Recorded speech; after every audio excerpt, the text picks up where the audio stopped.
This long week ends with something of a rarity in Washington. Congress passing liberal legislation on police and criminal justice. In a direct nod to recent protests, Democrats named the bill after George Floyd and went farther on police accountability than even many liberal members of Congress have ever gone before. These renewed debates over race in America, clearly broader than just typical politics. We've seen leaders in business, sports, and culture leading the way, including our next guest, Chris Bridges, a.k.a. Ludacris, the three-time Grammy-winning artist and rapper who's worked with Justin Bieber, Usher, and Missy Elliott, also known for his work in the wildly popular Fast and Furious franchise. He won a SAG Award for Crash, a film exploring racial tensions in L.A.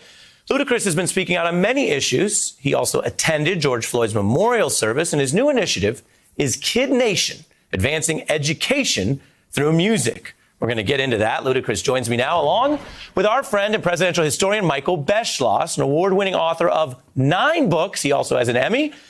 Thanks to both of you for being here together. I love it. Thanks for having us. How you doing, Mike? Great to see you, Ludacris. You too. I love man. it. Ari, here we go. I'm also a fan, so I'm really excited to get to a couple of things. I want to get into what you're doing with Kid Nation and education. But I want to begin with the serious moment that I think a lot of our viewers may recall here. Just 1 month ago was when Mr. Floyd was killed. And that's now a pending murder case. So we want to take a brief look here when Reverend Sharpton was acknowledging your presence at Mr. Floyd's memorial. I want to thank from the entertainment world, brother, beloved, stand-up brother Ludacris. What did it mean to you to be there, and what are you reflecting on as that case and these other bills move forward? It was extremely intense being there, and it was great for me to pay my respects and, to learn as much as I could, because we were also able to talk to George Floyd's family. We were able to understand more about the human being that he was, which was great, and try to, just admire them for their strength. And, we were there to try and help them out and give them even more strength. And they gave us even more strength back for us to continue this fight and go back to our cities and do everything in our power besides what we're already doing. And that's what was most important. It was very great to be there, 100%. That's, I'm sure, very meaningful to a lot of people. And Michael, this public grieving is important. It's a grim, tragic milestone.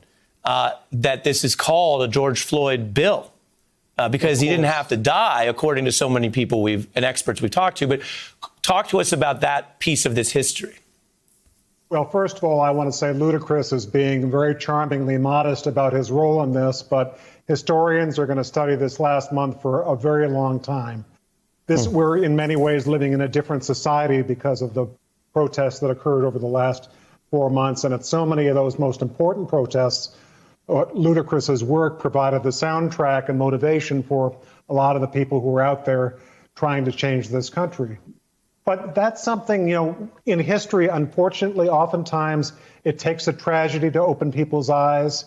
Birmingham, 1963, those horrible pictures of those barking dogs being set on black demonstrators, or 1965, John Lewis and others on the Edmunds Pettus Bridge were almost killed, opened the eyes of a lot of people who should have known better already to the need for civil rights and voting rights. So if there's anything that is going to in any way, in a little way, redeem the horrible tragedy that occurred to George Floyd and through that to all of us, it is that this society changes and other people don't have to suffer. Yeah, I appreciate the context on that when we think of the other examples and precedents. And we want to get to a point where it hopefully does not require so much to go wrong to have change. Ludacris, you're working on this new project, Kid Nation. We want to hear about it. I want to play a little bit of some of what you're doing, educating and connecting people of all ages and children. Let's take a look. That's how I feel sometimes. All the confusion and the noise. I'm a scared little boy. I feel blue sometimes. Authority has me scared, but my hands up in the air. I don't want to move, cause I'm scared to lose. Can we all just get along? these are tough issues for adults, let alone children, let alone the extra burden on minority children. Tell us about your project. Man, I want to inspire. I want to uplift. I want to just enrich the new generation as much as I possibly can so that they don't have to go through some of the things that we're going through right now. And it's extremely important for me. Obviously, you know, with great power comes great responsibility. So I want to use my platform to develop this type of platform because parents are going through a hard time right now. It's a lot of homeschooling. There's a lot of things going on. And what better time and what better way than to give them something to help in, you know, just reinforcing positive and uplifting, enriching content for their kids and giving them a safe place to do so and to open up conversations like the ones you were just talking about. You know, the COVID cases are going up. We have a video and song up there called Stay Clean, talking about hygiene. And we also have that Get Along song that's bringing people to tears on KidNation.com. So we are just appreciating the overwhelming response and all of the love that we're receiving, because at the end of the day, you know, I always say hate may win some battles, but love wins in the end. So I'm trying to make sure I preach love. Well, I mean, you are a very talented storyteller. So you turning those talents, that power to children. And as you mentioned, people are at home figuring out how to do this. I guess I got to ask, Luda, if this is sort of like Sesame Street meets word of mouth. This is like Kid Nation meets Kid Nation. I literally, once people are able to see what we're doing, I think they're going to realize that this is something the world does not have. And the best way for me to describe it is that we as parents all know that there's so much adult content, even if it's censored, that kids mostly like to listen to, right? However, we don't have kids' music that parents and adults actually love to listen to over and over again as well. So I think, right, what we're doing with KidNation.com is creating something that does not exist. And that's why it's been so overwhelming with the responses that we've gotten so far. Well, that makes a lot of sense. And Michael, I'm curious your view on that as well, because we've seen debates now over everything from history textbooks, which matter because it's the first thing that a kid learns about, well, what really did go on? Well, how was this country founded? Who had rights? What happened in the 60s and 70s? What's happening now?